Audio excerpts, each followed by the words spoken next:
The notification lit up my phone at 11:47 p.m. on a Tuesday. I was grading essays at my kitchen table, red pen in hand, when I saw a message in the family group chat. Ramirez family. I should have known better than to open it. Mom's message appeared first. Mother's Day dinner this Sunday, p.m. at Giuseppe's. Can't wait to celebrate with all my successful children. Rachel, bring Kevin and the twins. Marcus, you and Jennifer better not be late this time. And Vanessa, tell us about that promotion. So proud of you all. I stared at the screen. Read it again. Then again. My name was Claire. I was 33 years old. And I wasn't mentioned at all. The dots appeared. Mom was typing again. Peas. This dinner is for family who've made something of themselves. Claire, you chose to waste your Stanford degree on being a lowly teacher making $52,000 a year. I no longer see you as my daughter. Don't come. The words blurred. My hands started shaking so badly I had to set my phone down on the stack of 10th grade essays about To Kill a Mockingbird. One of them had a coffee ring on it. I'd been so careful not to spill. Rachel responded first. Can't wait, Mom. The twins are so excited to see Grandma. Then Marcus. We'll be there. Jennifer's making her famous tiramisu. Vanessa. Wouldn't miss it. Just got confirmation on the VP position. BW. Senior VP of Marketing now. Nobody said anything about me. Nobody asked why I wasn't invited. Nobody defended me. I sat there in my small apartment, the one bedroom in the okay neighborhood that I could barely afford on a teacher's salary, and I felt something inside me go very, very quiet. Not loud grief, not screaming anger, just silence. The kind of silence that happens when something breaks so completely there's no sound left to make. I picked up my phone. My fingers hovered over the keyboard. I could type so many things. I could defend myself. Remind them that I taught their kids' friends. That I'd won Teacher of the Year at Lincoln High. That Stanford hadn't been wasted. I'd used every bit of that education to reach students nobody else could reach. I could tell them about Jaden, who tried to kill himself last year until I noticed the cuts on his arms and sat with him every day after school for 3 months. He was at UC Berkeley now, pre-med. He still sent me cards. I could tell them about the college acceptance rate in my AP Literature class 93, in a school where the average was 54. I could tell them that I'd published 2 articles in education journals about reaching at-risk youth. Instead, I typed, understood. 1 word. That was all I gave them. I muted the chat, put my phone face down, and went back to grading essays. But my hand was shaking so hard the red pen made a slash across Destiny Martinez's beautiful analysis of Atticus Finch's moral courage, ruining it. I stared at that red line cutting through her words, and something in me cracked just a little bit more. I was the youngest of 4. The oops baby who came along when Mom was 41 and thought she was done. Rachel was 10 years older, already perfect even then student council president. Cheerleader, straight A's. Marcus was 8 years older, quarterback, homecoming king, full ride to USC. Vanessa was 6 years older, debate team captain, early admission to Northwestern. And then there was me. I wasn't perfect like them. I was quiet, bookish. I got good grades, but I wasn't flashy about it. I didn't want to be student council president. I wanted to read Virginia Woolf and Emily Dickinson and talk about why words mattered. I didn't want to be a cheerleader. I volunteered at the community center teaching kids to read.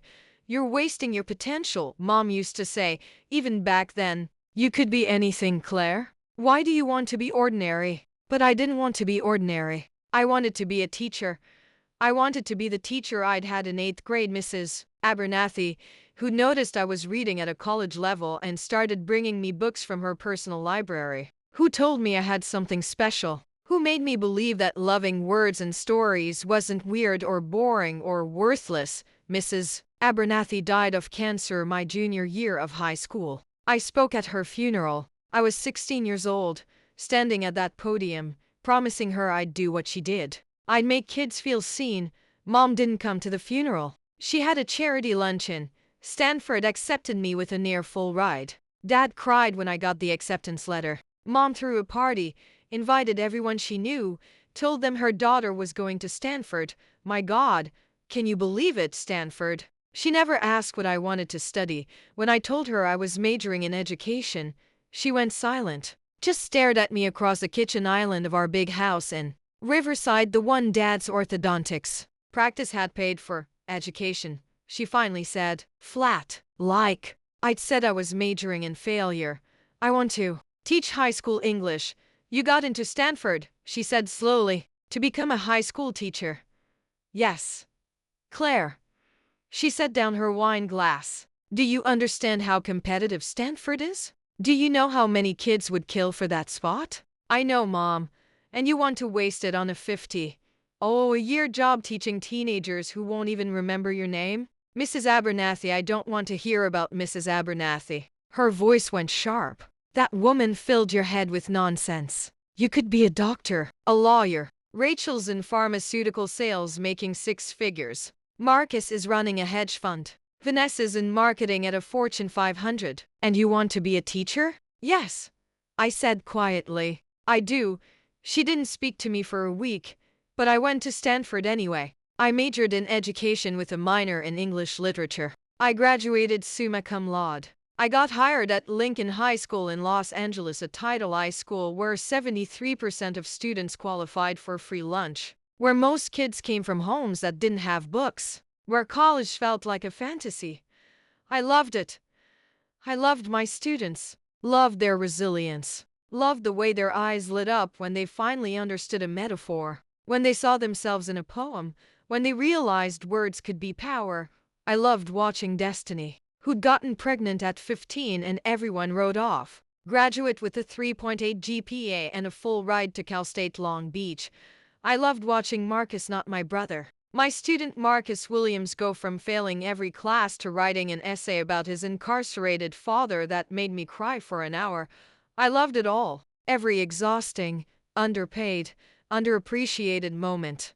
My family didn't get it. Rachel came to my classroom once, 5 years ago. She walked in wearing a Chanel suit, took one look at the peeling paint and the 20-year-old textbooks and the poster I'd made myself that said "Your story matters," and said, "God, Claire, this is depressing. It's real." I said, "It's sad." She checked her watch, a Cartier. How do you do this every day? How do you sell pharmaceuticals to doctors who know you're just trying to hit quotas? Her face went cold. I make $175,000 a year. I make a difference. She left early. Didn't even stay for the lesson. Marcus visited once too, during my second year. He showed up after school, when I was helping Jaden with college applications. "Still doing this, huh?" he said, looking around. "Yep.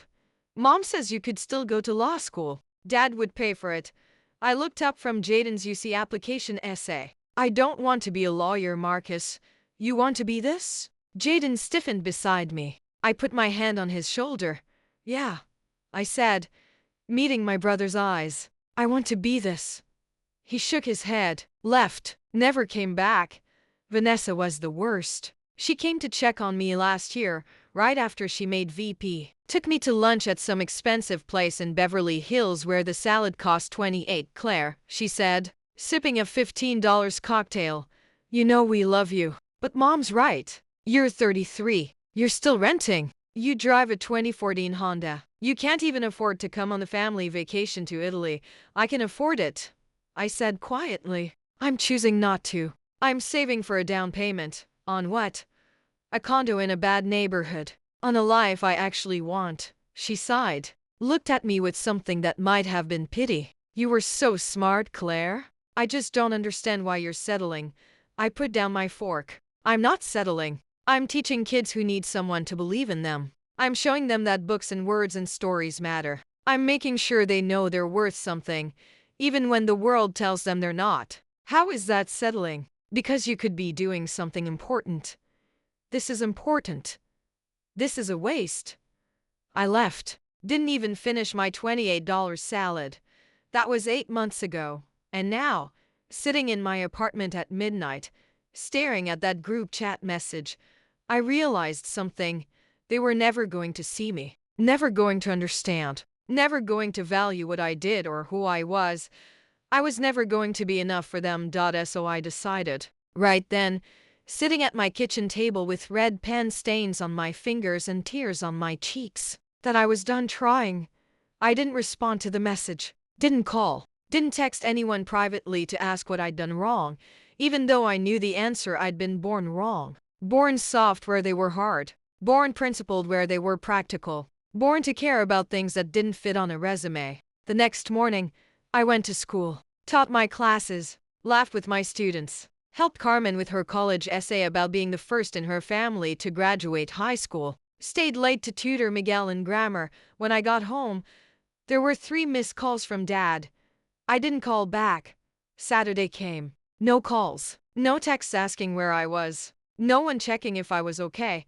Sunday, Mother's Day, I woke up at a.m., made coffee, sat on my tiny balcony watching the sunrise over Los Angeles. At 6:03 p.m., Rachel posted a family photo in the group chat. Everyone dressed up, champagne glasses raised, Mom in the center wearing a smile I'd seen 1,000 times. The caption, "Best family ever. So blessed." I wasn't in it, obviously.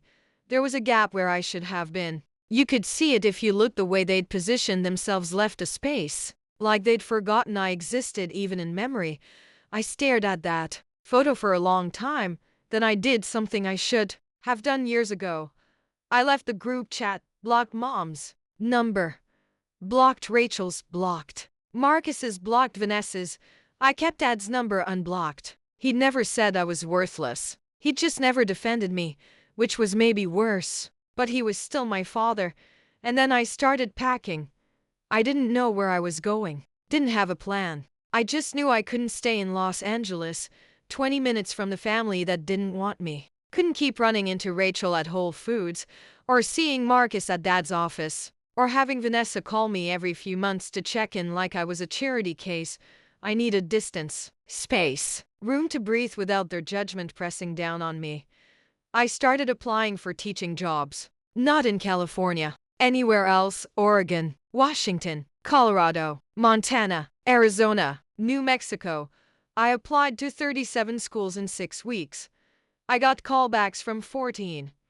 And one of them a small public high school in Prescott, Arizona, offered me a position teaching AP English and running their struggling literacy program.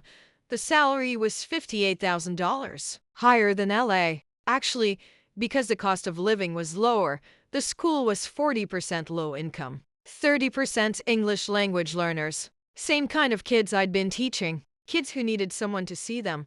I accepted the job on a Wednesday. Gave my notice at Lincoln High on Thursday. My students cried. "So did I? You're leaving us?" Destiny asked, eyes welling up. "I'm not leaving you," I said. "I'm leaving Los Angeles. But you'll have my email, my phone number. You can call me anytime. I'm not going anywhere in here." I tapped her chest, right over her heart. She hugged me so hard I couldn't breathe. Principal Martinez tried to talk me out of it. "Claire, you're one of our best teachers. We can't afford to lose you." "I can't afford to stay," I said, and she understood. She'd seen me wiping tears in my classroom after Vanessa's lunch. She'd heard me on the phone with my brother, voice tight, saying I have to go. I have students. She wrote me the most beautiful recommendation letter I'd ever seen. I moved to Prescott in July. It took 2 days. My Honda packed so full I could barely see out the rear window. I rented a little house, an actual house, 2 bedrooms, a yard for less than my LA apartment had cost. I started at Prescott High in August. And I didn't tell my family where I'd gone. Dad called once, 2 weeks after I moved. I almost didn't answer. "Claire?" His voice sounded older than I remembered. "Honey, where are you?" "I went by your apartment. The landlord said you moved." "I did." "Where?" I looked out the window at the Arizona mountains, purple in the evening light. "Somewhere else." "Claire, did you know what Mom wrote in the group chat, Dad?" Silence. "Did you see it? Did you read the part where she said I was worthless? Where she uninvited me to Mother's Day because I'm just a teacher? She didn't mean yes, she did."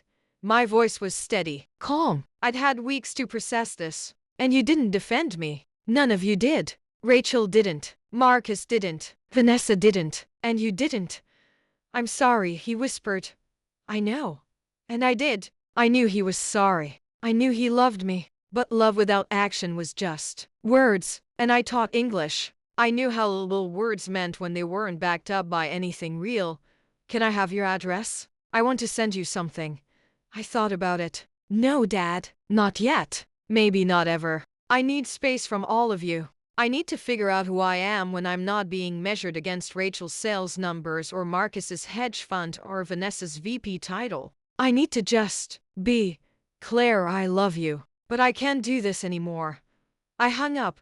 He tried calling back. I didn't answer, and then I did what I should have done years ago. I threw myself into my work. Not because I was running away, because I was running towards something. Prescott High was different from Lincoln. Smaller, quieter in some ways, louder in others. The students were hungry not for food, though some of them were that too, but for something more. Attention, validation, a reason to believe they mattered. I gave them that. I taught AP literature like it was oxygen, like every poem was a lifeline and every novel was a map to surviving. We read Toni Morrison and Sherman Alexie and Sandra Cisneros. We read James Baldwin and Maya Angelou and Junot Diaz. We read authors who looked like them, who came from where they came from, who understood, and they blossomed. My first year, I had 23 students in AP Lit. 15 of them passed the AP exam, a 65% pass rate in a school where the previous year's rate had been 12. My second year, I had 31 students. 24 passed. 77%. By my third year, I had 42 students crammed into a classroom meant for 30. 38 of them passed. 90. But more than that, more than test scores, they were reading. Really reading. Finding themselves in books. Writing essays that made me cry at my kitchen table at midnight. Talking about college like it was real. Achievable. Theirs. I started a literacy program for struggling readers. Stayed after school 3 days a week, working with kids who'd been labeled slow or lazy or stupid by a system that had failed them.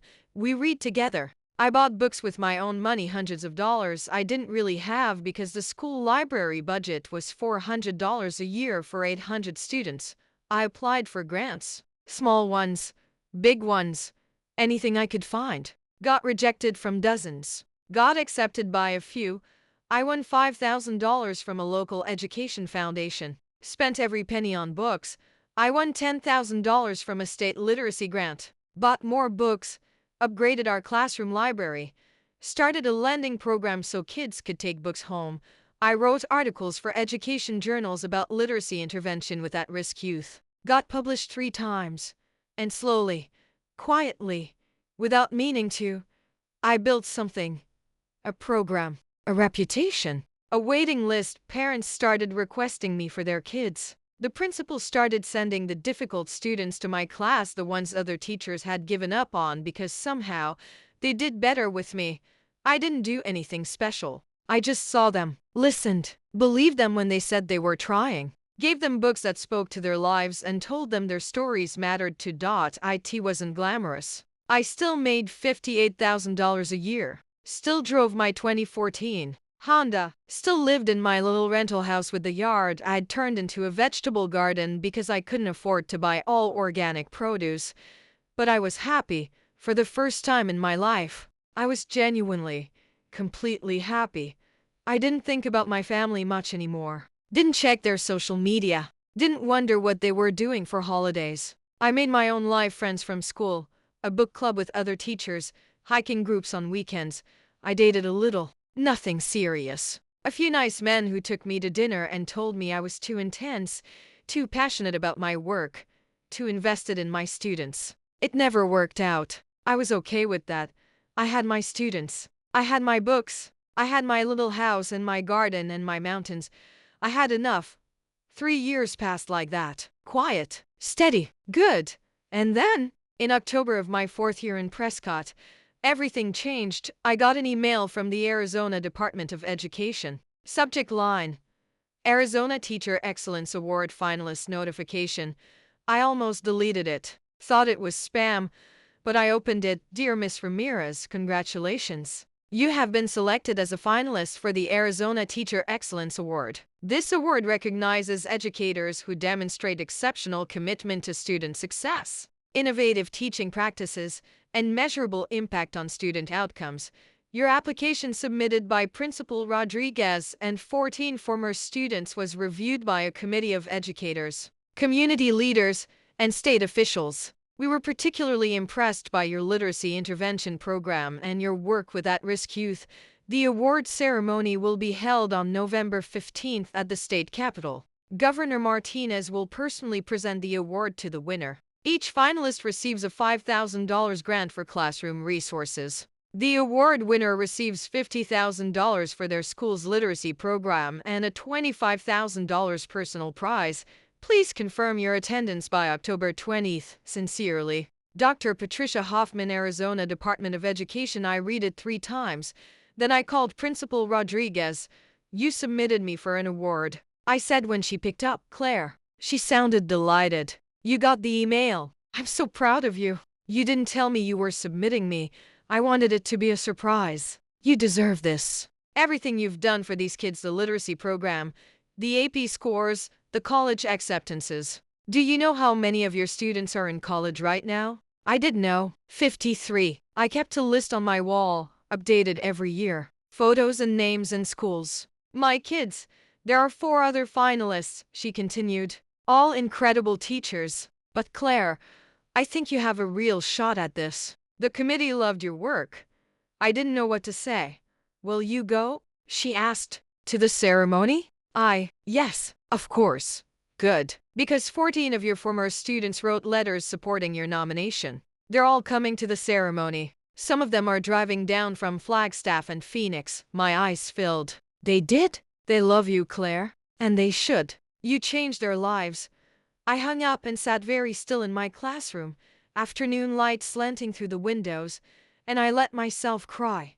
Not sad tears. Not hurt tears, proud tears. November 15th came cold and bright. I drove to Phoenix at a.m. My nicest dress, a simple navy blue sheath I'd bought at Target 3 years ago, hanging in the back of my Honda. The ceremony was at p.m. I arrived at noon. Too nervous to be late. The state capitol building was beautiful, imposing, the kind of place where important things happened. I felt small walking up the steps in my Target dress and my Payless heels, carrying a purse I'd had since college. But then I saw them, my students, 14 of them, standing in the lobby, dressed in their best clothes, holding a banner they'd clearly made themselves. Ms. Ramirez, our hero, Destiny, was there, holding her 2-year-old daughter. Marcus Williams was there in a suit, on break from his job at an engineering firm. Carmen was there with her mom. Miguel was there with his whole family. Jaden was there, home from Berkeley, wearing a Cal sweatshirt. They swarmed me, hugged me, told me they loved me, took photos. You have to win, Destiny said fiercely. You have to. There are 4 other amazing teachers, I said. Any of us could win. But you're going to, Jaden said, grinning. I can feel it. The ceremony started at p.m. sharp. 5 teachers sat on stage. Me and 4 others, all wonderful, all deserving. The room was packed. Hundreds of people, families, students, educators, press. Governor Martinez gave a speech about the importance of teachers, about how they shape the future, about how Arizona was committed to excellence in education. Then they announced the 4 runners-up. Each one was called to the stage. Each one received their $5,000 grant check and a plaque and applause. My name wasn't called. And I thought, okay, I didn't win. That's fine. I still got to be here. Still got to see my students. Still got that $5,000 for books. But then Governor Martinez said, and now, for this year's Arizona Teacher Excellence Award winner. She paused, smiled.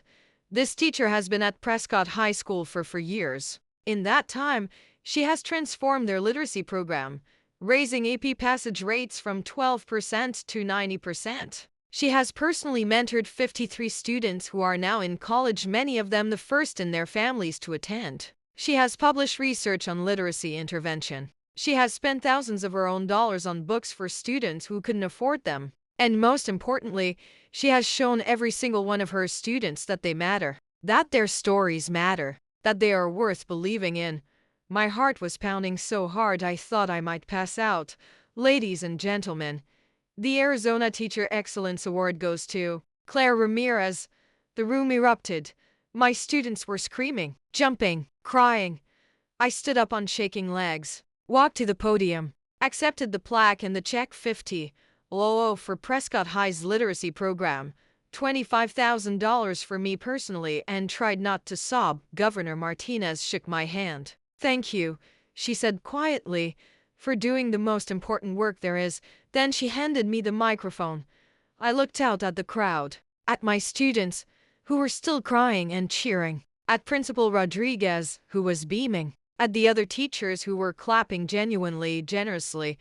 And I thought about my mother, who'd told me I was worthless, who'd said teaching was for people who couldn't do anything better, who'd uninvited me to Mother's Day because I'd chosen this life. I thought about Rachel and Marcus and Vanessa, who'd pitied me, who'd thought I was wasting my potential, who'd measured my worth in salary and job title. I thought about Dad, who'd loved me but never fought for me. And I thought about the last 4 years, the quiet years, the years I'd spent building something real. "Thank you," I said into the microphone, voice shaking. "I don't really know what to say. I love teaching. I love my students. And I love that I get to do this work every day." More applause. When I was in 8th grade, I continued, I had a teacher named Mrs. Abernathy. She was the first person who ever made me feel like I had something valuable to offer the world. She told me my voice mattered, that my ideas mattered, that I mattered. And when she died, I promised her I'd do the same thing for other kids. I looked at my students. I hope I've kept that promise. I hope every single one of you knows that you matter, that your story matters, that you are valuable and important and worth every bit of effort it takes to help you succeed. Destiny was openly crying now. So thank you for this award. Thank you for seeing this work. And thank you to every teacher in this room who does this work every single day, whether anyone's watching or not. We're not doing it for awards. We're doing it because these kids deserve someone who believes in them. I stepped back from the microphone. The room stood up. A standing ovation that went on and on. I stood there holding my plaque and my checks, tears streaming down my face, and I felt something I'd never felt before. Completely, utterly seen. After the ceremony, there was a reception. Press wanted interviews. Other teachers wanted to talk about my literacy program. The governor wanted a photo. And in the middle of it all, my phone buzzed. A text from a number I didn't recognize. "Claire, it's Rachel. I saw the news about your award." We all did. "It's all over Facebook and the news. Mom wants to talk to you. Please call." I stared at that message for a long time. Then I blocked the number. Another text came through. "Marcus. Claire. This is amazing. We had no idea you were doing such important work. Can we talk?" Blocked. "Vanessa. OMG Claire. I'm so proud of you. We need to celebrate. Call me." Blocked. And then, finally, Dad. "Sweetheart, I just saw the ceremony on the news. I am so proud of you. I always knew you were special. I'm sorry I didn't tell you that enough. I'm sorry I didn't defend you. I'm sorry for everything. Please, can we talk? Can I see you? I miss you so much." I stood there in the state capitol, surrounded by people who were celebrating me, and I felt absolutely nothing for my family. Not anger, not satisfaction, not vindication, just peace. I texted Dad back. "Thank you. I appreciate that. But I'm not ready yet. Maybe someday. Not today." Then I put my phone away and went back to my students, who were waiting to take more pictures. The news coverage was extensive. Local papers, state news, a segment on the Phoenix Evening News, an article in Education Week, and apparently, my family saw all of it, because 3 days later, a package arrived at Prescott High. It was from my mother. Inside was a card, expensive, the kind she always bought from that boutique stationery store, and a check for $500. The card read, "Claire, I saw your award. I'm so proud of you. I always knew you were special. Let's talk soon. Love, Mom." I read it twice. Then I ripped up the check. Sent the pieces back to her address with a note. "You told me I was worthless because I chose teaching. You uninvited me to Mother's Day. You erased me from the family. You don't get to be proud of me now. You don't get to claim me now that I've won something you can brag about. I don't need your money. I don't need your approval. I don't need you. I mailed it. And I waited. 2 weeks later, she showed up at the school. I was in the middle of teaching Jane Eyre when the office secretary knocked on my door. Miss Ramirez? There's someone here to see you. She says she's your mother. My students went very quiet. They knew. I'd told them, in bits and pieces over the years, about my family, about being the black sheep, about choosing this work even when it cost me everything. Tell her I'm teaching, I said. And I don't take visitors during class time. The secretary hesitated. She's very insistent. I don't care. I kept my voice level. I have students. They come first.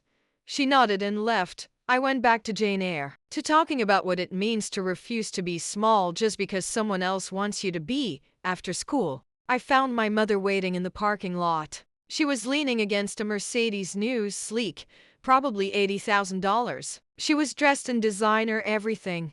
Hair perfect, makeup perfect. She looked exactly the same, exactly like I remembered. And I felt nothing. "Claire," she said when she saw me. Her voice cracked. "Please, can we talk?" "No, 5 minutes." "No, I'm your mother." I stopped walking, turned to face her. "You told me you didn't see me as your daughter anymore. Remember? Because I chose to be a lowly teacher. So you're not my mother. You gave that up." "I was wrong," she said, and actual tears were in her eyes. "I was so wrong. I saw the ceremony. I saw what you've built, what you've done. I saw those kids who love you. And I realized I threw away the best thing I ever made because I was too stupid and shallow to see how special you were. I'm not special because I won an award," I said quietly. "I was special before. I was special when I was teaching in law. I was special when I was at Stanford. I was special when I was reading books at 8 years old and telling you I wanted to be like Mrs. Abernathy. I was always special. You just couldn't see it because it didn't come with a salary you could brag about." She was fully crying now. I know that. And I'm sorry. I'm so sorry." "Good." I started walking again. "Live with that. Claire, you don't get to do this," I said, turning back one more time. "You don't get to show up now and expect me to forgive you because I finally did something you consider worthy. You don't get my success. You don't get to tell your friends about your daughter, the award-winning teacher. You don't get any of it. You gave it up. You chose this. Please, I have work to do. Students to help. A life I've built without you. Go home, Mom. Back to Rachel and Marcus and Vanessa and your Mother's Day dinners. I don't need you anymore." I got in my Honda and drove away. In my rearview mirror, I saw her standing there, crying in that parking lot. And I didn't feel bad. I didn't feel anything except free. The award money changed everything. The $50,000 for Prescott High's literacy program meant I could expand, hire a part-time literacy specialist, buy tablets loaded with audiobooks and reading apps for students with learning disabilities, create a summer reading program for incoming freshmen. The $25,000 for me meant I could finally buy a house. A real house, not a rental. 3 bedrooms, a bigger yard, in a quiet neighborhood with good light. I could save for retirement. Take a real vacation. I went to Ireland and Scotland. Saw the places where my favorite authors had lived and written. I could breathe. And my program kept growing. More students, higher test scores, more college acceptances. By year 5, I had 72 former students in college. By year 6, 98, I won smaller awards. Got invited to speak at education conferences, published more articles, but the best part, the part that mattered most, was still just showing up every day. Still seeing kids' faces light up when they understood a metaphor. Still getting emails from former students telling me about their lives, their jobs, their dreams. Jaden became a doctor, sent me a photo of his white coat ceremony with a note. "You saved my life. I'm saving others now because of you." Destiny became a social worker, helping kids like me, she wrote, "just like you did." Marcus Williams became an engineer. Carmen became a nurse. Miguel became a teacher teaching Spanish at his old elementary school. My kids were changing the world, and I got to watch. 7 years after I left Los Angeles. 7 years after that group chat message that broke me and freed me. I got another email. This one was from the National Education Association.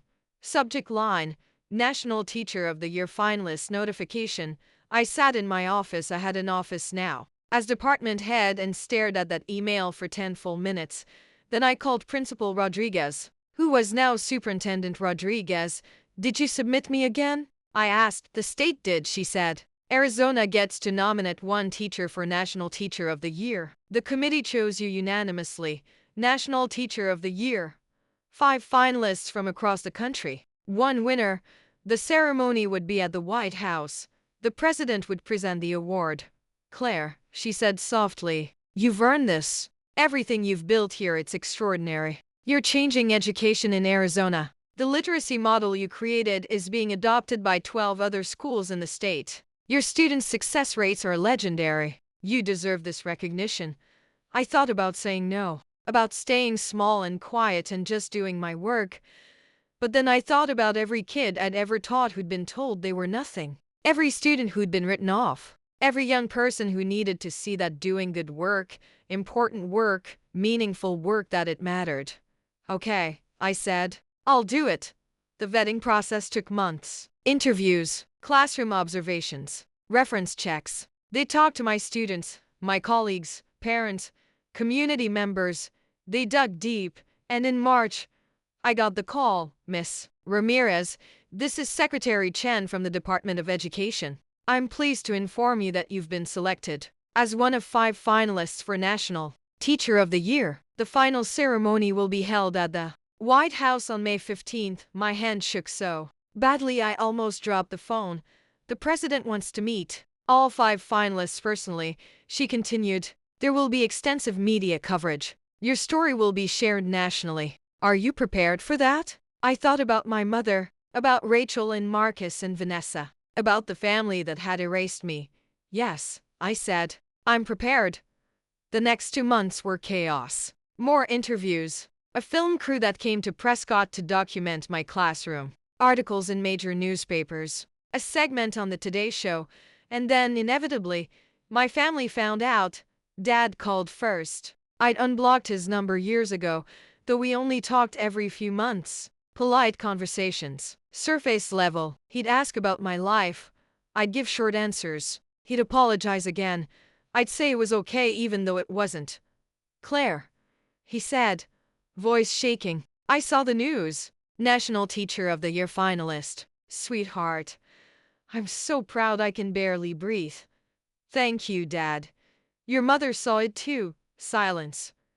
She wants to come to the ceremony. All of them do. Rachel, Marcus, Vanessa. They want to support you.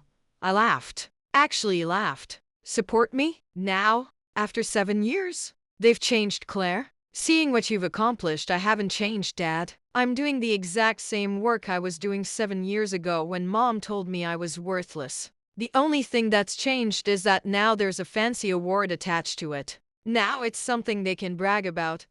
That's not fair, isn't it? My voice went hard. Where were they when I won the state award? When I published my research? When I spent my own money on books for kids who had nothing? Where were they every single day I showed up and did this work with no recognition at all? Claire, they don't get to come, Dad. You can come if you want. Just you, but not them. They made their choice 7 years ago. I'm making mine now. I hung up before he could respond. 2 weeks before the ceremony, a letter arrived at my house. Hand-delivered. Expensive stationery. My mother's handwriting. I almost threw it away unopened. But something made me read it. Claire, I have thought about what to say to you every single day for 7 years. I have written this letter 100 times in my mind and never found the right words because there are no right words for what I did to you. I told you that you were worthless. I erased you from our family. I measured your value in dollars and titles and status, and I threw you away when you didn't meet my standards. I was wrong about everything. You are the best of us. You always were. Even when you were 8 years old reading in corners. Even when you were at Stanford choosing education over prestige. Even when you were teaching in that classroom in law, you were the best of us. And I couldn't see it because I was too busy looking at the wrong things. Rachel makes 6 figures, but she's miserable. Her marriage is falling apart. She's on antidepressants and she cries every Sunday night because she hates her job but can't imagine doing anything else. Marcus's hedge fund is successful, but he hasn't seen his kids in weeks because he works 90 hours a week. His wife left him last year. He drinks too much. Vanessa got fired from her VP position 6 months ago. The company downsized. All that prestige, gone overnight. She's temping now, ashamed to tell anyone. And your father and I are getting divorced. After 42 years. Because I spent so long building an image of the perfect family that I forgot to actually love the family I had. I threw away my daughter, my brilliant, compassionate, world-changing daughter because she didn't fit the image I wanted. And now I watch videos of your classroom online. I read articles about your literacy program. I see photos of your students at college graduations, thanking you for changing their lives. And I understand, finally, what success really looks like. It's not money. It's not titles. It's not even awards, though you deserve every one. It's the way your students' faces light up when they talk about you. It's the lives you've changed. It's the fact that 98 kids are in college because you believed in them. It's the teacher you inspired to follow your model. It's the difference you make every single day. You are successful in every way that actually matters, and I am so ashamed that it took me 7 years and a national nomination to see what should have been obvious from the beginning. I don't deserve your forgiveness. I know that. I don't even deserve the chance to ask for it. But I want you to know that I see you now. I see what you've built. I see who you are, and you are magnificent. I love you. I have always loved you, even when I was too broken and shallow to show it properly. I won't come to the White House ceremony. I won't insert myself into your moment. This is yours. You earned it without us. But I needed you to know that I see you now. And I am so sorry. Mom, I read it 3 times, cried over it. And then I put it in a drawer and didn't respond, because it was too late. Maybe she did see me now. Maybe she was genuinely sorry. Maybe she'd actually learned something. But I'd spent 33 years begging to be seen by her. And she'd only looked when the world was watching. That wasn't love. That was pride. And I didn't need it anymore. May 15th arrived bright and clear. I flew to Washington, D.C. with Dad, who'd quietly divorced Mom 3 months earlier. He didn't talk about it much, but I could see the relief in his eyes. The lightness. I should have left her years ago, he said on the plane. Should have protected you better. Yeah, I said. You should have. I'm sorry, sweetheart.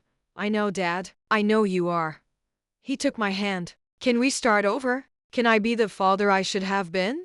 I looked at him, really looked at him. Saw the regret, the genuine sorrow, the love that had always been there but had been too weak to stand up for me. We can try, I said finally, but it's going to take time. I have time, he said. However much you need.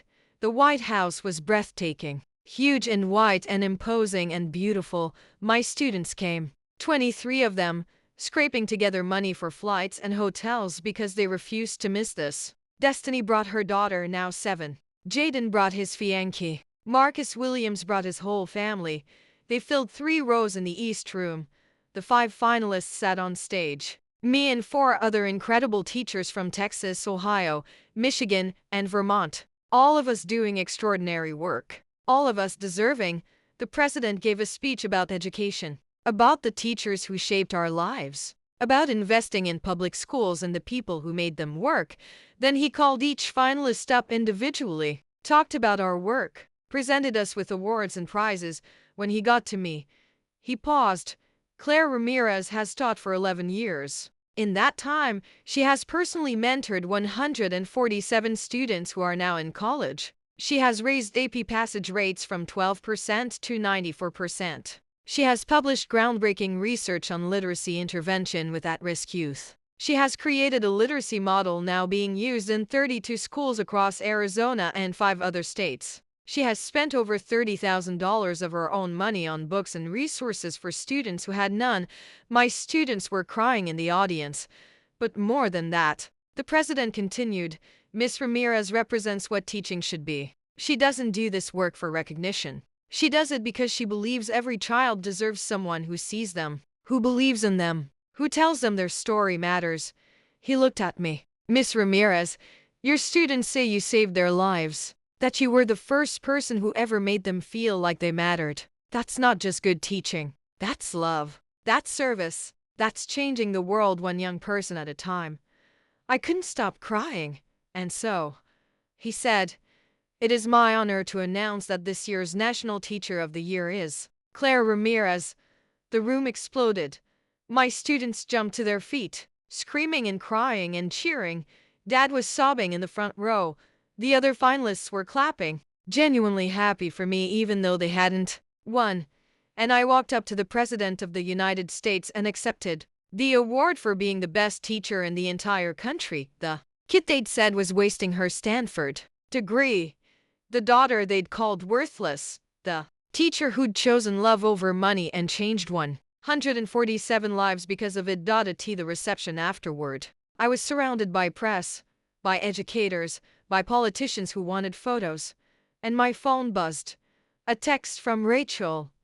I saw the ceremony. You deserve this. I'm sorry for everything. Another from Marcus. You're amazing, Claire. I wish I'd told you that 7 years ago. One from Vanessa. I was wrong about you. About everything. Congratulations. And one from my mother. I am watching from home. You are extraordinary. I don't deserve to tell you that.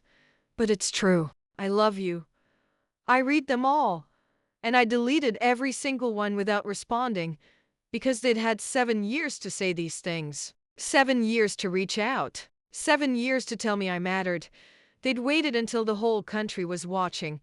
That night, I went back to my hotel room, put the award on the nightstand, sat on the bed in my fancy dress, and I called Principal Rodriguez. Superintendent Rodriguez, we won. I said. You won, she corrected, laughing and crying. Claire, do you understand what this means? The prize money alone 100 for Prescott High. But more than that, the visibility, the opportunity to expand your model, to change education nationwide. I know, I said, and I'm ready. We talked for an hour about plans, about scaling the literacy program, about training other teachers, about writing a book documenting my methods, about changing the world.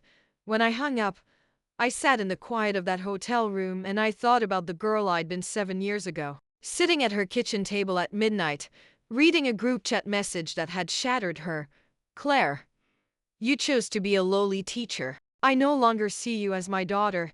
And I thought about the woman I was now, National Teacher of the Year, mentor to 147 college students, creator of a literacy model being used across the country, someone who'd change the world by doing exactly what she'd always wanted to do.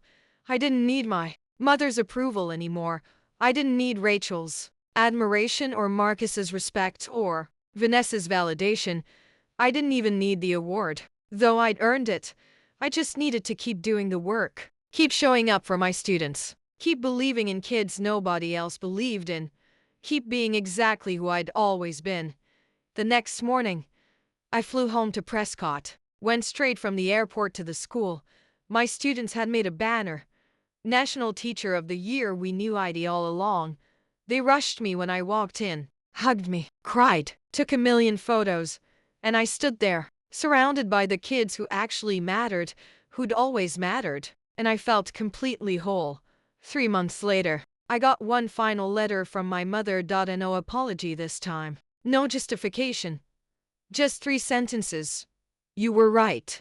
I don't get to be proud of you now, but I hope someday you can forgive me anyway. I held that letter for a long time. Then I put it in a box with all the others. The letters from students thanking me for believing in them. The college acceptance letters they'd sent me copies of. The photos of graduations and weddings and babies. The things that actually mattered. Maybe someday I'd forgive my mother. Maybe someday I'd let her back into my life in some small way. But not today. Today, I had lesson plans to write, essays to grade, a new group of students who needed someone to see them. I had work to do. The kind of work that changed lives. The kind of work that made me National Teacher of the Year. The kind of work that proved, once and for all, that I was never worthless. I was exactly who I was supposed to be, and that was enough. That was everything. 10 years after that Mother's Day message, I published my book, Teaching from the Heart, A Literacy Revolution. It became required reading in education programs across the country. My literacy model was adopted by over 200 schools in 14 states. I trained hundreds of teachers in my methods, and I kept teaching every single day. Because that's what I was meant to do. Rachel reached out once more. 5 years after the White House ceremony, she'd left pharmaceutical sales, become a teacher herself. I finally understand, her email said. I finally get why you chose this. Can we talk? We met for coffee, talked for 3 hours. She cried. I listened. It didn't fix everything, but it was a start. Marcus never reached out again. I heard through Dad that he'd remarried, had another kid, was trying to work less. I hoped he was happy. Vanessa sent a Christmas card every year. I never responded, but I didn't throw them away either. Mom and I spoke once, on her deathbed. I flew to California, sat beside her, held her hand. I'm sorry, she whispered, for all of it. I know, I said. Are you happy? I thought about my students, my work, my life, the difference I'd made. Yes, I said. I'm happy. She smiled. Then I did something right. I made you strong enough to leave me. She died the next day. I cried at her funeral, not for what we'd had, but for what we'd never have. And then I went home to Prescott, to my students, to my work. To the life I'd built from nothing. After my family threw me away, the life that proved I was never worthless. The life that changed the world.